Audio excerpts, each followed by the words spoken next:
Hi everybody. Apologies, I'm a couple of minutes late. I've been trying to get Facebook to do its thing without much success, so I'm on my phone. So hopefully you can all see me okay. Might just raise this up a little bit. Oh, dear me. Such professionalism, eh? There we go. Okay, so good morning, Bob. Hi, Kathy. Lovely to see you all here. Hi, Helen. Okay, so here we are again, Monday morning.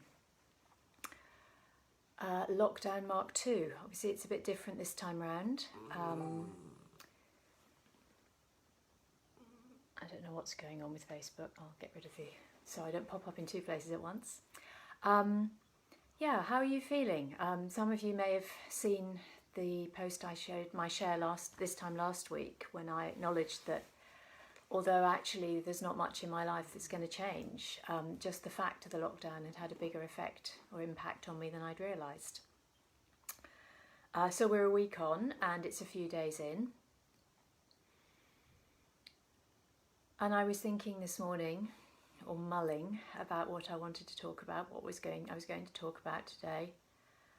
And what's come up for me actually is not directly related to lockdown, but it is directly, hi Bradley, it is directly related to silent sitting, to meditation, to whatever we want to call it. And I've found that my experience of this has been evolving. I don't know if you can hear the whining noises going on, but I've got a companion beside me at the moment who wants attention.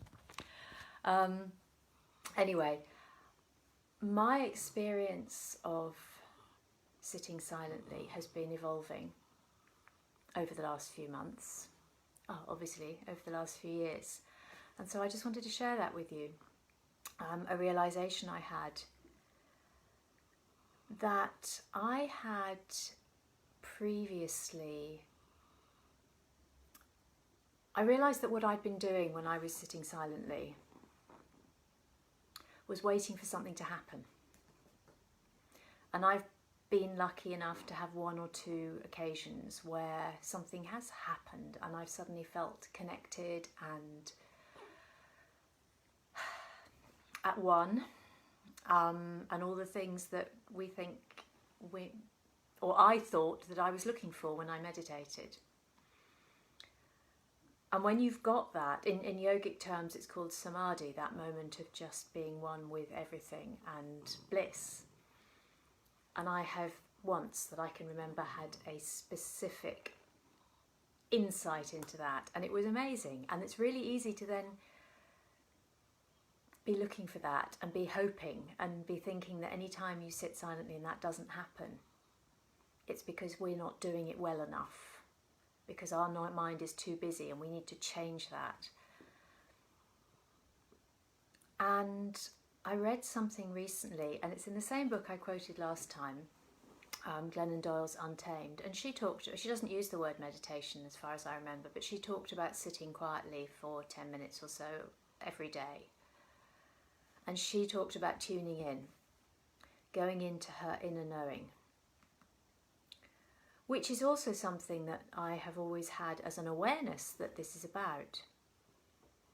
But somehow, again, it obviously is exactly the right time for me to be connecting to her book, but something about it dropped in for me.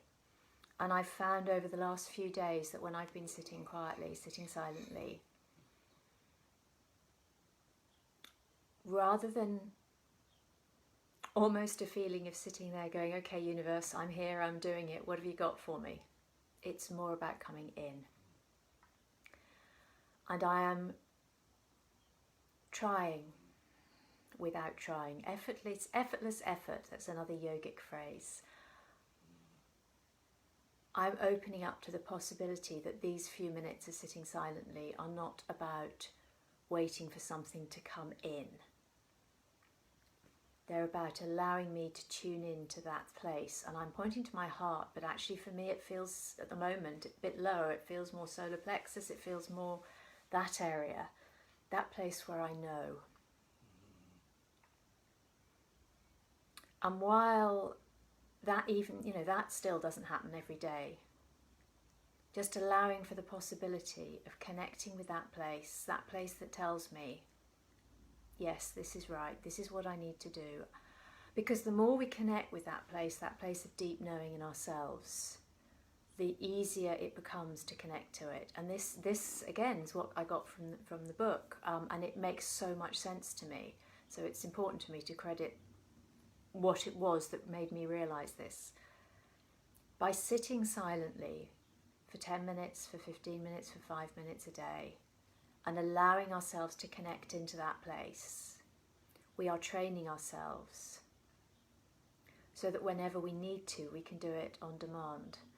And when we need to is when we have a decision to make, whether it's a big decision or a small decision. When we have an emotion and we want to be with it. Basically, when we have anything going on that we want to know what's the right move for us at the moment. And the more we practice, the more we sit silently and allow ourselves to feel into that knowing, the easier it becomes when we really need it. So this feels like a step. I was going to say another journey. It's not. It's a step on the same journey, but it's as if I had a fork in the road here, and I'm choosing to go down this fork. And it may speak to you. It may not speak to you. But all I can do is share with you where I am. So, as always, I'm going to invite you. I always do that if I can when I'm meditating or sitting silently. I'm going to invite you to pause, to rest into your feet, to find that connection between your feet and the ground, whether you're sitting on a chair, on the floor, or however you are. Allow your feet to connect into the ground. Allow your sitting bones, if you're sitting, to rest down so that there's a sense of connection, engagement from your feet through your legs to your sitting bones. So your legs aren't tight or tense, but they're not floppy either. They're just alive. And maybe that sense of aliveness in your legs, that connection from your feet to your sitting bones, allows the spine to release, to find a bit of space between each vertebra. And then maybe that in turn allows your shoulders to just let go, so that your head can simply sit on the top of your spine, supported by the spine. If they haven't already and it's comfortable for you to do so, let your eyes close gently, or if you prefer, just let the gaze focus, resting down, softly focused. And rest your attention into your body, into your breath.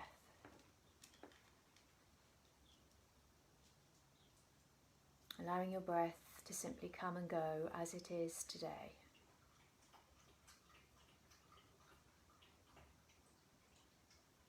Noticing anything that distracts you, and gently bringing your awareness back to your breath.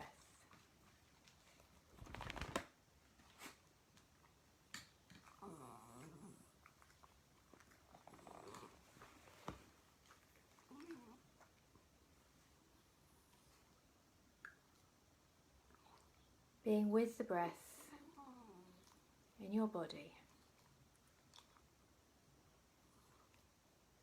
Not expecting anything or looking for anything, just noticing what is.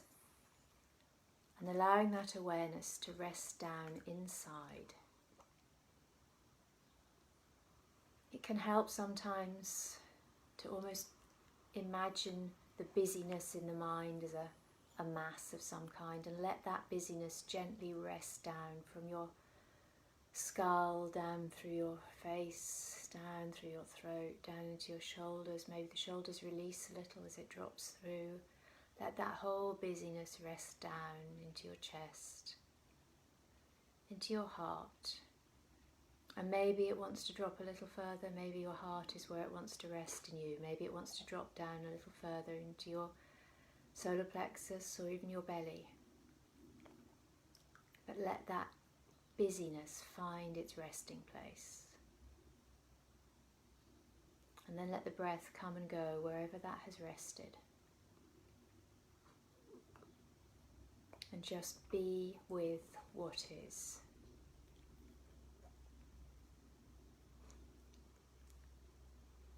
Opening up to the possibility of connecting to your knowing. And maybe this is something that is familiar to you and you're very used to connecting to your knowing and your intuition. In which case this is familiar and comfortable and just a little reassurance, reinforcement. Or maybe this is a completely new concept. But either way, just be with what is.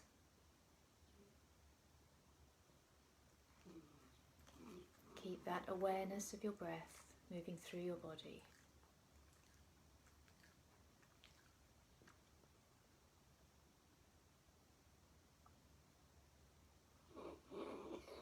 Trusting that this is why you are sitting here this morning.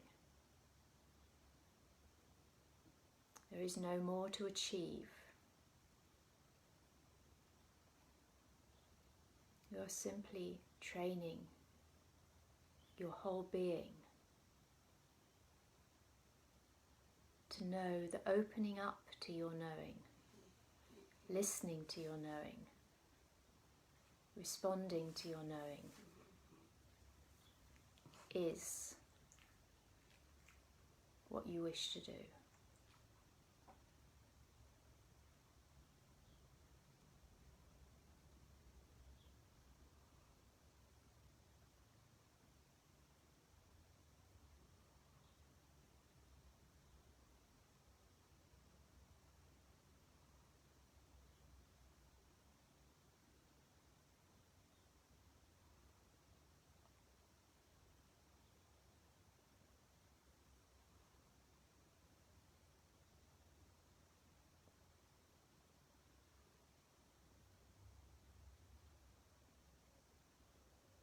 No expectation, no judgment, just the invitation, the breath, and the acceptance of what is.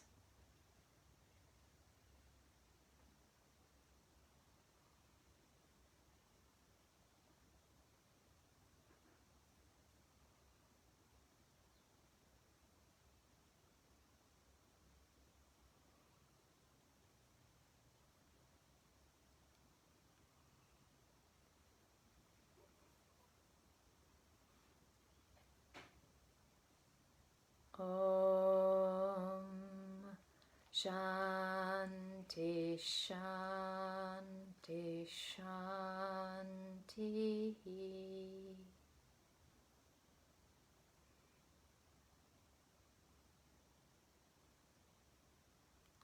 So I'll be back here next week. I am open to moving the timing forward to about 8:30 if that would work for people. So let me know either way what your preference will be, and I will go with a majority of the people who contact me. And between now and then, if you can, find 10 minutes a day, even 5 minutes, to sit silently and just tune in to your knowing, or open up the possibility of finding that centre of knowing within you. I wish you a wonderful week, whatever it brings. Thank you, Helen. It's lovely to be back, actually. And yeah, I will see you next week. And beforehand as well, if you're in my group, I will definitely see you in the group before next Monday. Take care, everybody. Have a good week. Bye.